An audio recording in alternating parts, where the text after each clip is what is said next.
How to download the Bumble app on your Android or your iOS device. I'm gonna guide you through the process on how to do it. Let's get started. First of all, on your phone, if you're on your Android device, you can head over to your Play Store. If you are on your iPhone, you can head over to your App Store. After you are in the store, you can tap on the search bar and type in Bumble and search for it.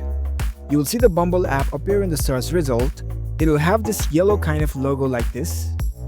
Once you find this app, in the right hand side you can see the install button on your Android device. If you are using the iPhone, you will see the get button. You can simply tap on this button in order to download this app on your phone, so tap on it. The download process has started. It might take few moments depending on your internet speed. After the app is installed on your phone, you will see this open button in the right hand side. You can directly launch this app from here, so tap on this open button. So the download process is pretty much similar in Android and iPhone. After you're inside the app, you will see this kind of app interface. You can now create your account and use this app.